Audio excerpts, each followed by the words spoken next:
the book Hebrews, part 123. I'm Professor Hannes Redlinghuis of the First Assembly of Yafashua in South Africa, Pretoria, Montana, also international. Should you require any of the books which I've written, or maybe the restoration of the original Sacred Name Bible, the Rotterdam version, the one that was written by Dr. Joseph Briand Rotterdam in 1860, the greatest Hebrew stroke English Bible that you will lay your hands on. It's basically a 1611 King James Bible with all the Hebrew names of Yafa, Yafashua, and the Ruach HaKodesh added to the Bible. I have a couple of copies available. It's nearly 3 kilograms the weight of it. You can contact me at my WhatsApp number +27, and the number is 0722 367 124. It's called the Restoration of the Original Sacred Name Bible, the Rotterdam version. This is the contact details on top here. You can make contact with us. If this is the first time that you are to participate in the study, you are very, very welcome. I urge you to go to part 1 and start from the beginning, because you missed out on quite a bit of information. It's also very important to subscribe to the channel in order to receive the different notifications of all the other studies that we are busy with, as well as our TikTok messages 5 times a week, Monday to Friday. Please send this link to your friends and family, and to those that are dear, make sure at least you have a 1611 King James Bible, a pen and notepad ready to make your notes. Welcome to Breakfast with Prof. Hannes. Hallelujah. You are so welcome, and we're so excited to continue where we left off yesterday morning. Now I'm just going to start with this new high priest, which is Yafashua, came new laws of grace. With the new high priest, there's new laws of grace. Not 613 laws, 2 kingly laws, written in his own sacrificial blood. In his, that's Yafashua's blood, which is called the 2 New Testimonial kingly laws, namely, Ye Israel, Yahweh Elohim is one. It's not a trinity. The Catholics created Trinity. And you must love your brothers like yourself. Hebrews 7 verse 13. For he, in brackets Yafashua, of whom these things are spoken, predetermined to another tribe. It was claimed to another. He was ordained to another tribe. He came from another tribe. Who is a tribe of Judah, in brackets, and not the tribe of Levi, of which no other man in history of the Bible gave attendance at the Old Testament altar.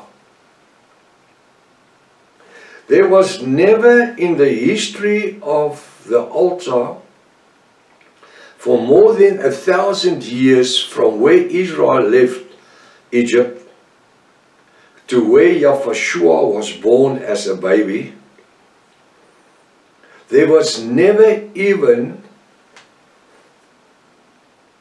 ever mentioned about a New Testamental high priest, new high priest, which would not be born from the tribe of Levi or the bloodline of Aaron or Levi, but from the bloodline or tribe of Judah, which Abram, Father Abram, was the original forefather of the tribe of Judah. This specific scripture confirms the fact that King Melchizedek and Yafashua had nothing in common. Nothing. In Afrikaans niks, in Zulu aziku. He had nothing They had nothing in common. Because King Melchizedek was only a priest, and Yahushua became a high priest. Yahushua wasn't a priest that became a high priest. Hebrews 7 verse 14. For it is evident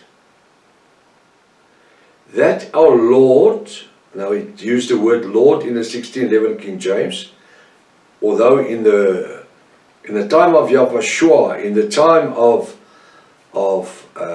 Paul, Apostle Paul in the book Hebrew, in the time of Father Abraham, in the time of King Melchizedek, there never existed a word like Lord. There never even exists a nation like the Greeks, from which the word Lord originates from, Theos and Kyrios. You understand that?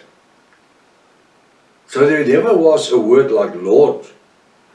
For it is evident that our Savior, Yahushua, sprang out of the tribe of Judah. It what? It came from the tribe of Judah, as I've already explained. Listen, of which tribe Moses spoke nothing concerning the priesthood. Why not? Because Moses had no idea that there would ever be another tribe favored by Yahweh Almighty who would replace the tribe of Levi or Aaron after just more than 1,000 years. Never came to mind of Moses or anybody else that there is ever going to be another tribe or bloodline like Judah that would produce a New Testamental high priest, which would not necessarily be need to sacrifice an offering unto his own sins first, because the Bible says he had no sin. He was sinless. Hallelujah. Hebrews 7 verse 15. And it is yet far more evident.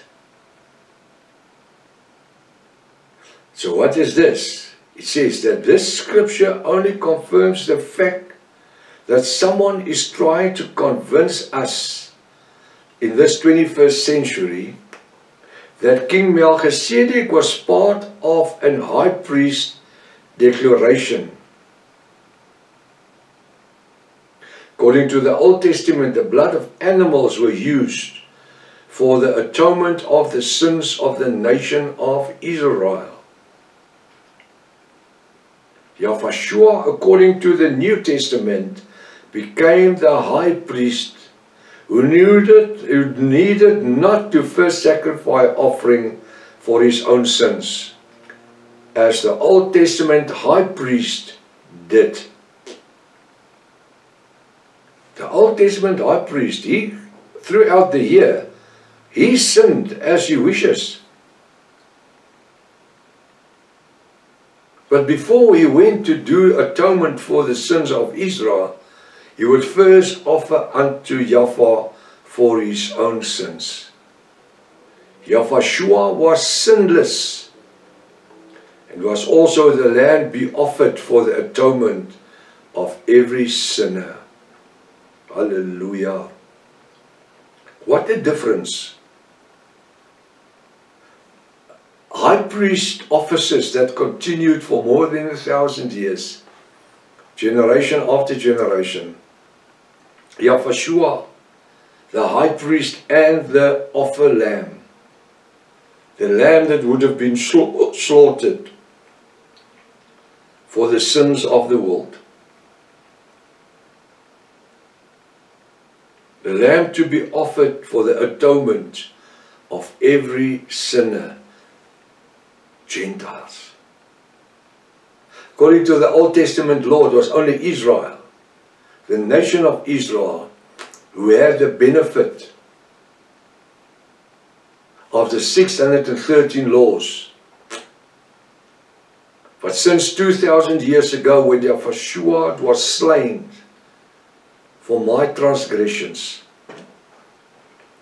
he that knew no sin, but became sin by hanging on a Roman cross, gave his life as the offered lamb, of which he also became the high priest, sitting on the right hand of the Father in heaven, interceding for us every day.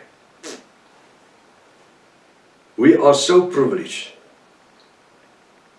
to have a high sin, that we had a high priest that knew sin but did not sin.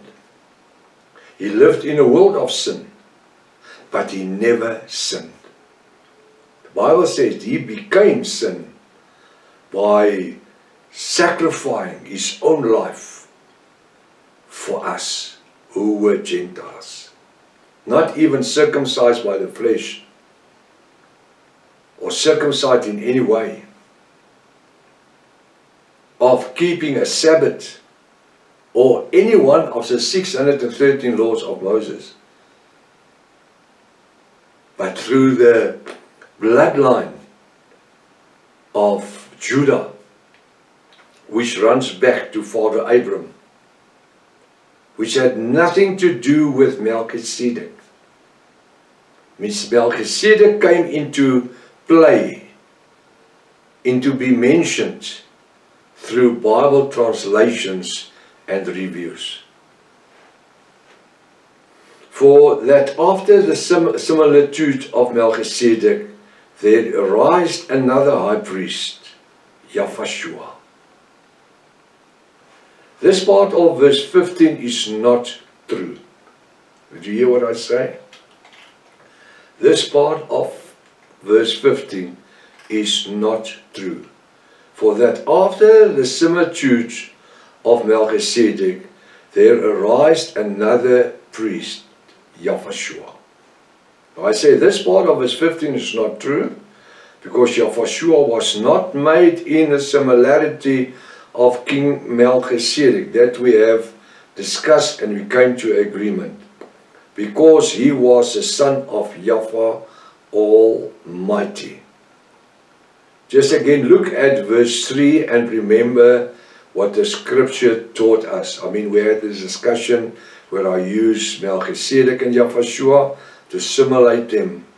He did not walk on water, he did not heal the blind, he did not raise anybody from the dead, he did not forgive sins, he did not die and rose again, he did not ascend into... No, Yahshua did. So, for that after the similitude of why would Yahshua be made after the similarity of Melchizedek? There arose another priest, Yahshua. He couldn't have been made a priest, he was a high priest.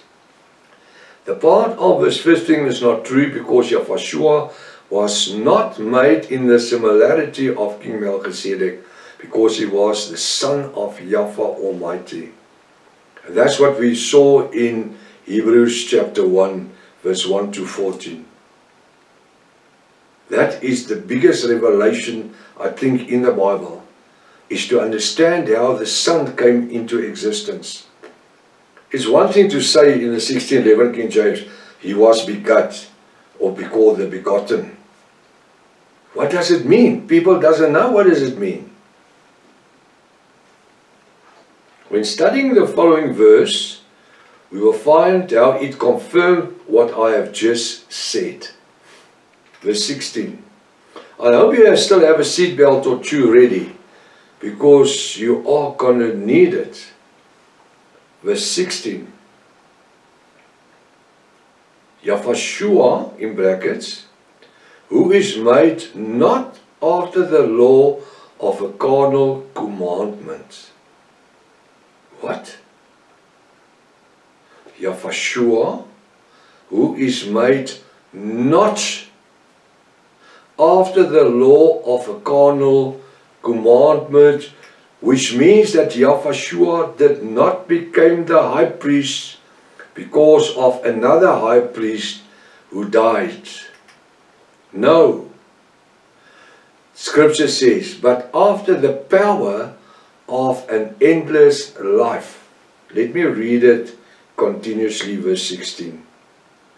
I say in brackets, Yahweh, who is made not after the law of a cardinal commandment, but after the power of an endless life. Who has endless life? Yahweh. I would like for homework to please go and read the balance of Hebrews 7 to the end. Make your notes with the knowledge that you now have, and let's compare notes tomorrow morning. If His Father's will, Maranatha, Yahweh is coming back again. Hallelujah.